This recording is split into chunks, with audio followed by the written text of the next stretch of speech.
You ever have that feeling when you're reading something profound, maybe the Bible, and you know you're on the verge of a huge breakthrough, but you just can't quite get there? The words are right in front of you, but the deep, true meaning feels like it's just out of reach.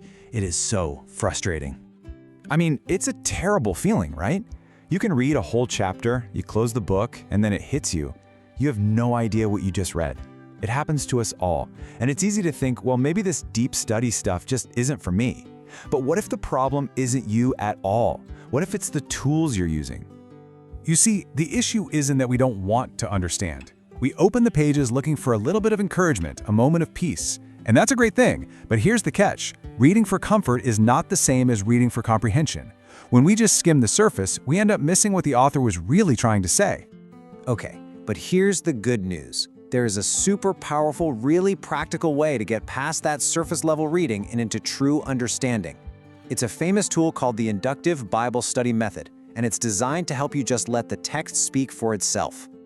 And it all boils down to this simple but honestly revolutionary three-step process. First up is observation. You just slow down and see what the text actually says. Who's talking, what words keep popping up. Then there's interpretation. You figure out what the author meant way back when. And finally, application. You figure out how this truth connects to your life right now. It's a clear roadmap. All right, enough theory. Let's make this super practical. We're going to walk through this method using a verse that almost everybody has heard before. This will show us exactly how these steps play out in the real world.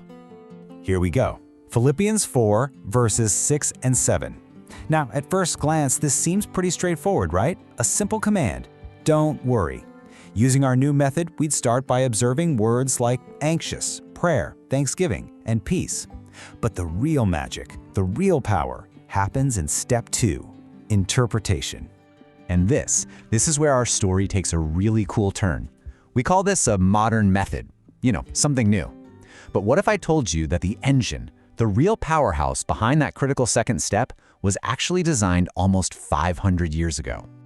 Check out this timeline. The inductive method that we use today really took off in the 1950s, but way back in 1535, a guy was already laying down the rules for how to truly get what the text is saying. That's a 400-year gap. It's kind of crazy. And this is the man himself, Miles Coverdale. He was a huge deal during the English Reformation. He was the first person to publish a complete Bible translated into English. But he didn't just give people the words. He gave them a key to unlock what those words meant. And this quote just says it all. He basically wrote that if you want to understand what you're reading, you've got to ask a bunch of questions. What's being said? Who's saying it? Who are they talking to? And then the big ones. At what time, where, and for what purpose? Now, this is so important. This isn't some separate, old-timey method. Coverdale's questions are the engine that makes step 2, interpretation, actually work. They're the tools that get us from just looking at the words to really understanding what the author meant. Think of this like a detective's checklist. Coverdale is telling us that before we can even think about what a text means for us today, we have to know who wrote it, who they were writing to, what was going on in their world, culturally, politically, and maybe most important of all, what was their goal? What were they trying to accomplish? So here's the bottom line. The modern method asks this one big question: what does it mean? But Coverdale's 500-year-old engine gives us the specific, investigative questions that actually get us to the right answer. It's the difference between saying, "my car won't start," and actually popping the hood to check the battery and the spark plugs. Let's just zoom in on 2 of his most powerful questions. When he says to ask what time, he means we need to get inside the world of the first people who read this. What were their daily lives like? What did they believe? And when he asks to what intent, he's pushing us to find the author's mission. Was he trying to encourage them, correct them, argue a point? Okay, so let's take all this and go back to our Philippians verse.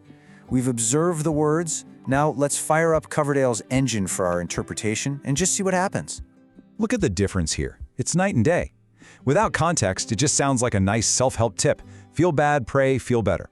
But when we ask Coverdale's questions, who wrote this? The Apostle Paul. Where was he? Locked in a Roman prison. Who was he writing to? Believers who are being persecuted. The meaning just explodes. It's not a gentle suggestion anymore. It's a command from a war zone. Choose prayer over panic. Defiantly trust God. I mean, that's a huge difference, right? One is a nice little saying you could put on a coffee mug. The other is a life-altering command forged in actual suffering. That is the power of asking the right questions.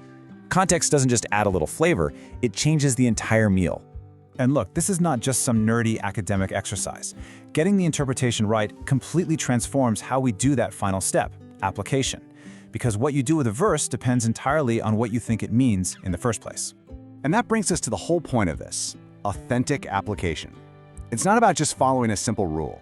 It's about understanding the author's original profound purpose, that command to trust God in the middle of chaos, and then figuring out how to live that same principle in our own messy, chaotic lives. So if you take away one thing from all this, let it be this sentence right here. You have to understand the original context before you can ever hope to have a real life-changing application. The meaning for them back then unlocks the principle for us right now. When you really think about it, it's simple. You can't live out a truth you haven't really understood.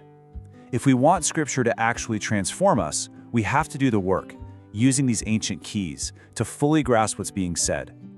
So I'll just leave you with this challenge. The next time you sit down to study, don't stop after just looking at the words. Use that 500-year-old key. Don't just ask, what does this mean? Go deeper. Ask, why did the author write this in the first place? Because the answer to that question, well, it just might change everything for you.